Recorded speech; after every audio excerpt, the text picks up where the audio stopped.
Arthurian-inspired movies and series exist like sand by the sea. I don't like sand. Not listed here are reinterpretations about Merlin, animation, musicals and parodies. Get over there! I told him we already got one. With up to 25% more peril. No, it's too perilous. We are the knights who say...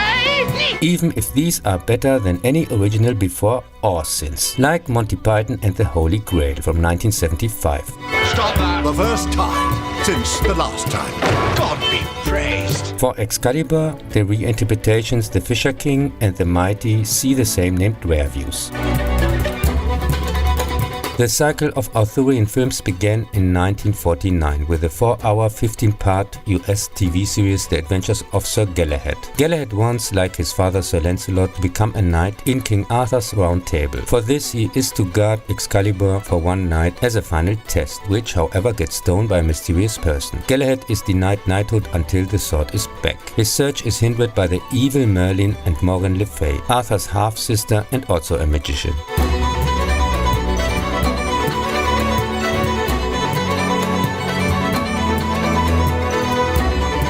Galahad is played here by George Reeves, 2 years before he wore the Superman suit and died mysteriously in 1959 at the young age of 45 in an alleged suicide.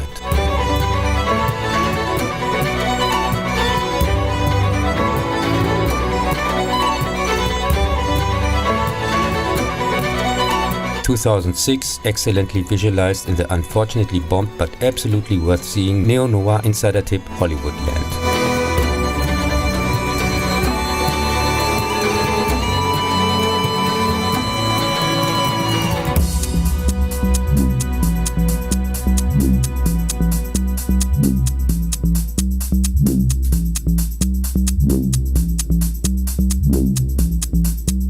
In 1953, the American-British adventure classic The Knights of the Round Table was published based on Thomas Mallory's original. The romanticized Arthurian legends portrayal is the second part of an unofficial knight trilogy, a collaboration of producer, director and lead. This one is about the beginnings of knighthood. While the commercially also very successful Ivanhoe from 1952 dealt with the climax, and The Adventures of Quentin Derwent, which bombed in 1955 with the end of this medieval era. The elaborate, brilliantly crafted piece of entertainment cinema, it's not my cup of tea, but as a child I didn't mind it, is visually impressive compared to other movies at the time, I guess. 1954, The Black Knight is a former blacksmith, which goes to win the hand of a noble with self-made armor as Black Knight for King Arthur into battle. The only interesting thing about this flick is the fact that during shooting our hero, Shorty Alan Ladd, had to stand on a box when he was stationary. Many backshots were obviously done by his stunt double, much like today's so-called big stars who in real life, like Tom Cruise, can barely see over the tabletop. During walking scenes, the other actors were in specially dug drawers or ditches, also required to stand with their legs apart and their knees bent. Closer to the original story and a bit better, but still nothing I would watch again, is 1963's Lancelot in Geneva, aka Sword of Lancelot. His traditionally chaste romance, Geneva marries King Arthur, gets here a modern twist. first, as she and Lancelot become intimate. At the same time, King Arthur struggles to defend his throne against another king. In 1974, Robert Bresson's French historical movie Lancelot du Lac appears, in my opinion, as the first really good variation on the subject. The adaptation dispenses all fantastic elements of the Arthurian legend, such as the magic sword. Merlin, Parzival and a Grail are only mentioned in the prologue. The story begins with the unsuccessful search for the Grail, and two camps are formed in which those gathered around Mordred want to overthrow the weak king. The faithful trust in Lancelot, who is struggling internally with a conflict of loyalties due to his forbidden secret love for Guinevere.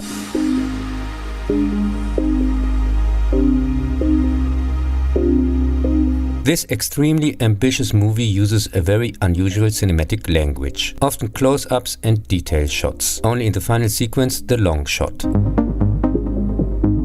Also, there are no battles or elaborate sets, everything seems very realistic. It's missing a continuous soundtrack, there's music only during the opening credits and during a tournament. Sound and picture are mostly used independently of each other. You rarely see all that you hear or hear all that you see. Considered similar to Akira Kurosawa's Rashomon and Ingmar Bergman's The Seventh Seal, a masterpiece of the author film set in the Middle Ages.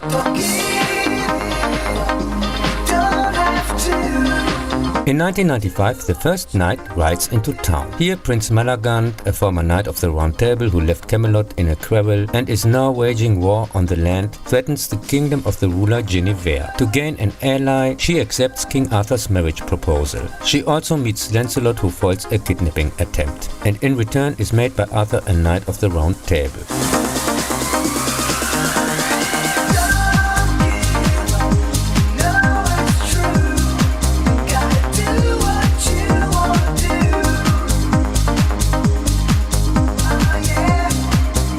Of course, he falls in love with the queen, and as a result you get such a shallow version of the story that even Disney would be too embarrassed.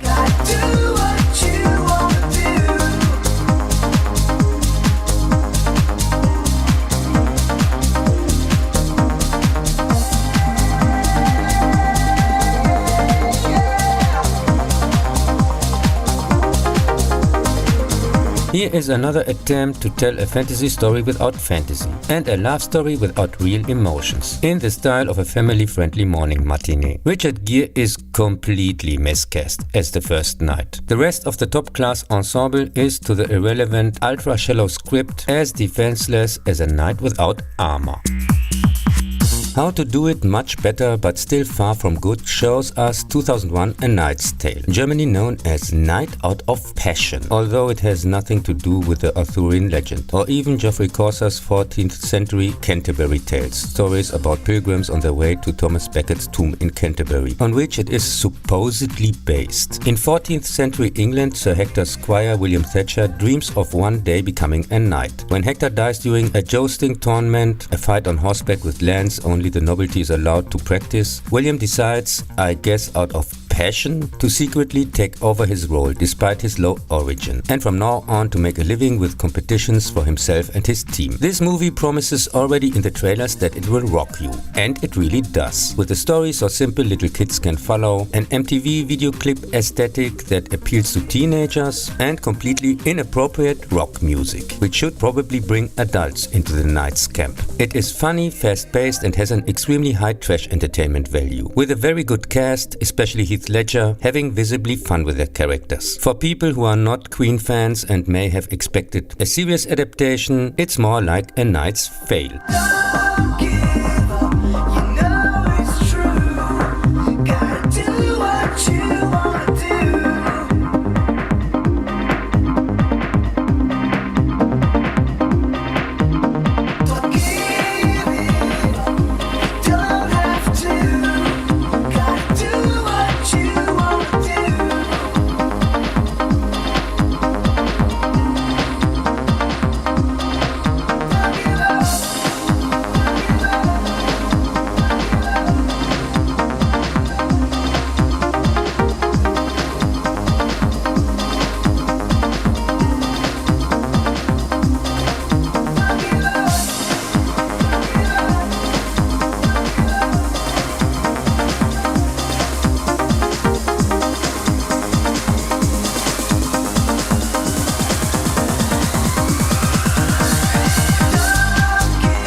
In the same year, The Mists of Avalon, Another Thing No One Has Asked For, crawls in 2 parts over TV screens. It is based on the 1983 fantasy novel Without Imagination by Marion Zimmer Bradley. The bestseller is an interpretation of the Arthurian legend from the female perspective. Because of this, a strong feministic, esoteric discussion surrounded the novel. The movie starts with Morgane being driven in a boat through a misty lake, beginning to tell of her life. She lived with her mother Igraine and her aunt Morgause in her father's castle, who was rarely home because of the war against the Anglo-Saxons. As members of the old religion, they worship the Great Mother, but conceal this mostly because Christians treat them with contempt. Igraine, like Morgause, comes from the island of Avalon and has the ability to see into the future. She foresees the arrival of the druid Merlin and her older sister Vivian, the Lady of the Lake and Avalon's highest priestess. She tells Igraine that she will have a son, a great leader of the Britons. The thematizing of the woman's point of view is, in my view, to distract from the unimaginative, dreary narrative. The good cast is completely wasted here,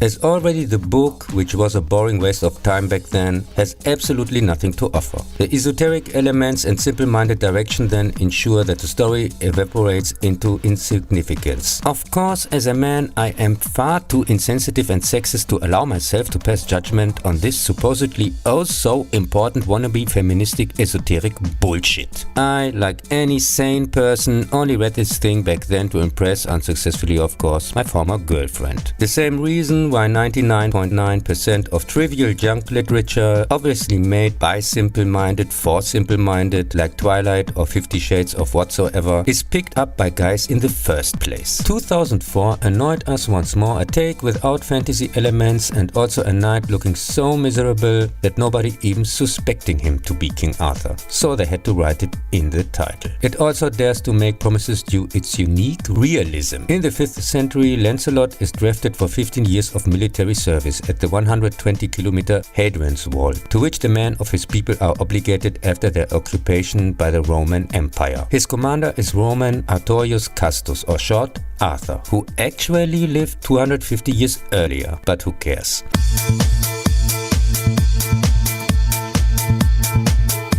After the service of Lancelot, Galahad, Gawain, Tristan, Bors and Dragonet with Arthur 7, a secret special order from the Pope leads the last remaining Sarmatian horsemen. So the Pope had great political or even military influence in the 5th century? In the midst of the British rebels, where our medieval special force also sometimes helps the oppressed. So a mix of the Magnificent Seven and Braveheart? We'll do it all.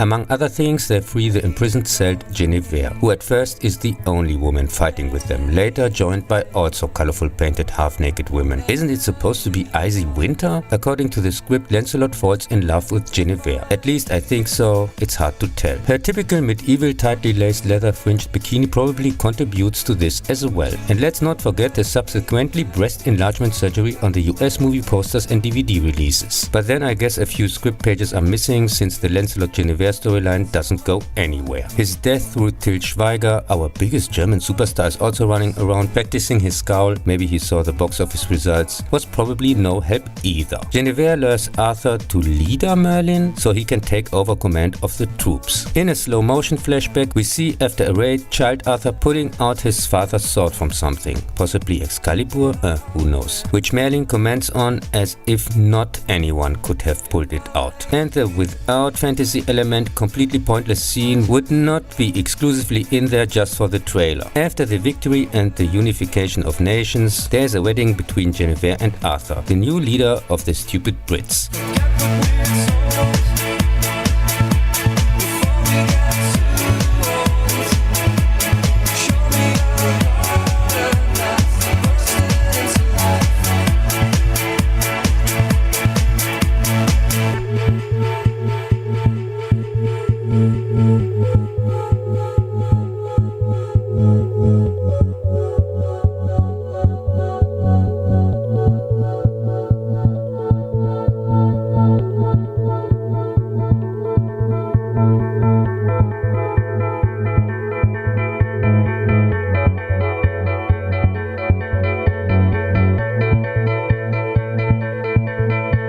There's not enough made in the world that could make me find even one positive in this uninspired, with no thought thrown out thing. The $120 million action flop schlock made just 200 million back worldwide. There is the blood splatter free, much shorter theatrical version and the somewhat more coherent director's cut, in which some scenes are missing, a campfire conversation, and others, the sex scene between Arthur and Guinevere, are also arranged differently. Here we have the prime example of well meant is not well made. The interesting basic idea of tracing the roots of the Arthurian legend might have succeeded under a more talented director, who showed a bit of flair for the subject, but certainly not by the hack who later displayed his complete simplicity with cheap, expensive propaganda flicks like Olympus Has Fallen. So here we have a painfully boring plot, although I have to admit that I laughed in tears when Kira and her lightly dressed colorful Fury troop also ran roaring into the battlefield.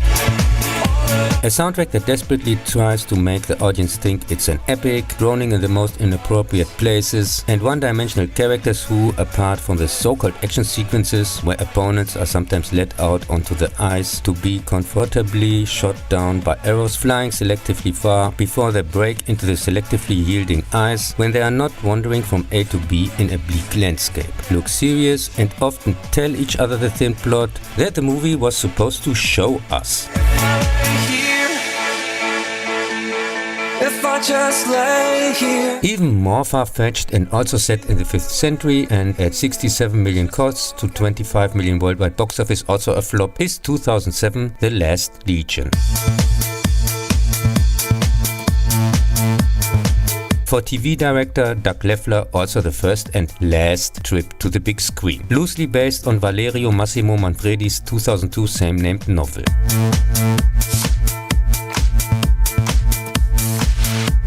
As the Roman Empire crumbles, young Caesar Romulus Augustus, who is probably supposed to be Uther Pendragon, flees with his wise teacher / Merlin an important sword / Excalibur and a few faithful of necessity to Britain, where they suspect the 9th Legion at Hadrian's Wall. The harmless adventure has a far-fetched story, but is entertainingly staged and can, in contrast to the 2004 King Arthur cucumber, at least entertain.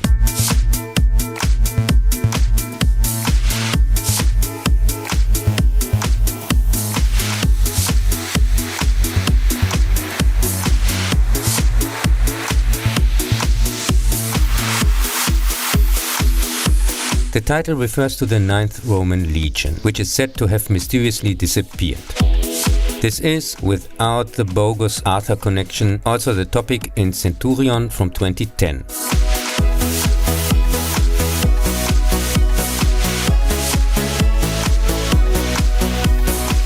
The fast-paced, R-rated gorefest is thrillingly staged and entertaining like hell.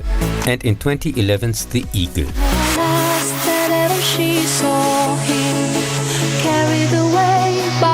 The 1977 British TV series The Eagle of the Ninth is also based on Sutcliffe's novel. Carried away by a moonlight shadow, lost in a river that's sadder than mine. Far away on the other side, he was trapped in the middle of a desperate fight, and she couldn't find how to push through.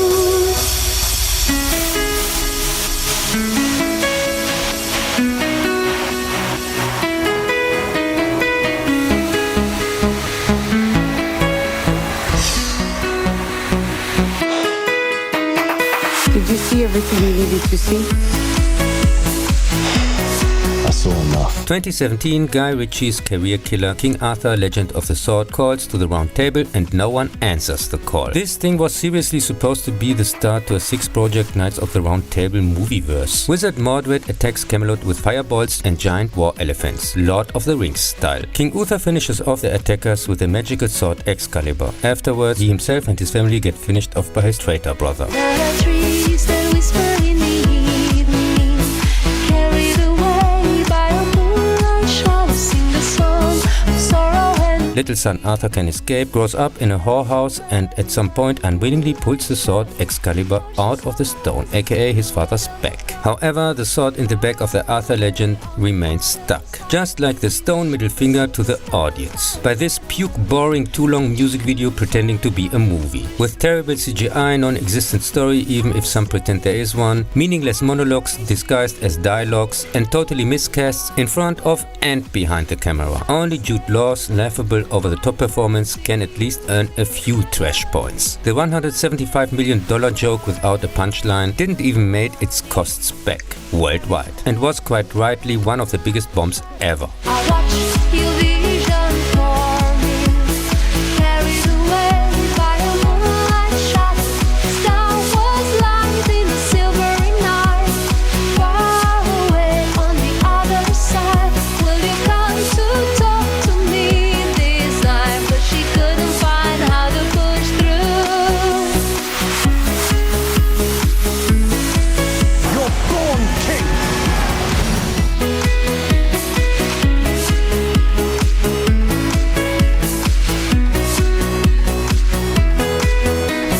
In 1979 was Unidentified Flying Oddball in Germany 1 year later as King Arthur and His Astronaut, My Personal Invitation to the Round Table. The Disney children's movie is based on the Mark Twain classic A Connecticut Yankee in King Arthur's Court from 1889. Since it is completely logical that in America travels into the past never lead on the same continent, not to face American natives, but always end somewhere in Europe. In the book, the protagonist finds himself after a blow on the head at the court of King Arthur. The writers of this so-called screenplay quite obviously got that one too. It's the only movie I didn't watch as a child with my little brother, 8 at the time, I was 9, together in the cinema. He, supposedly clever, little smart ass, bought a ticket for When Time Ran Out in Germany as The Day the World Ended. Another movie disaster, I meant of course disaster movie from 1980 about a volcano eruption on an island in the middle of nowhere. The only thing that really ran out was the hope of seeing a good movie during this earthquake imitation wannabe. But that was still high art in Citizen Kane compared to my screening. Carried away by a moonlight shot.